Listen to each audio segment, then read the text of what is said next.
Ok, je double-clique sur la loupe dans la palette des outils. Et donc là, je vois l'image à l'échelle 100%. C'est une petite image, mais bon, pourquoi pas. Ça va fonctionner sans problème. La taille de l'image n'influence pas le script. Hein, il va fonctionner sur n'importe quelle dimension d'image. Donc, je vais faire apparaître maintenant la palette des calques.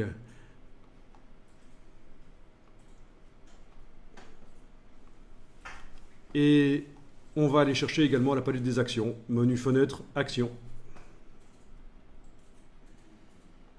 Remarquez que je détache à chaque fois les palettes en les prenant par leur onglet. Parce que je préfère les avoir flottantes comme ça. Sinon, quand on passe de l'une à l'autre, elles disparaissent. C'est ennuyeux. Alors, dans la palette action, vous avez les actions par défaut. Donc, il y a déjà des routines qui sont prévues. Vous pouvez ouvrir si vous voulez.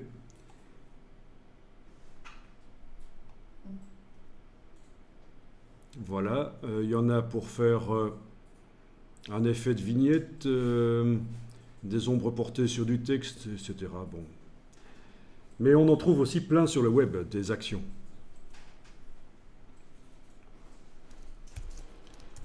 Je vais aller faire un petit tour là sur le web pour vous montrer.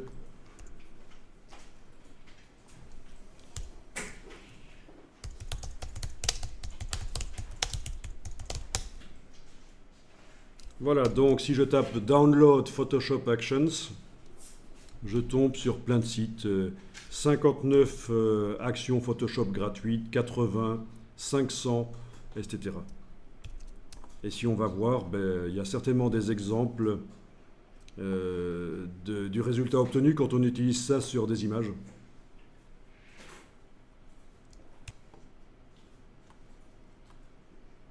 Oui, là ils ont classé, parce qu'il y en a quand même 500, ils ont classé apparemment par catégorie. Donc il y en a pour faire du traitement sur image.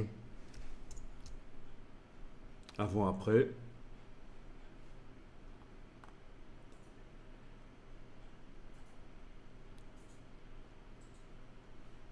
Vous voyez, du traitement un peu cinéma. Bon, c'est un peu subtil ici. Hein. C'est beaucoup de traitement photo, mais c'est de toute façon la première galerie, je pense. Hein. Oui, c'est ça, hein, parce qu'il y a plein de galeries et on est dans la galerie des améliorations couleurs. Voyons un peu. Trendy. Voilà. Enfin, vous irez voir. J'avais ouvert 2 autres pages avec également d'autres actions. Donc il ne faut pas réinventer la roue à chaque fois, il faut utiliser ce qui existe. Et donc ça se télécharge et ça va vous télécharger un fichier .atn. Et ensuite, dans le menu de la palette action, il faudra demander de charger les actions. Et vous allez chercher votre fichier .atn sur le disque dur et elles apparaîtront ici comme un dossier en fait. Hein. Dans un ensemble d'actions, elles apparaîtront.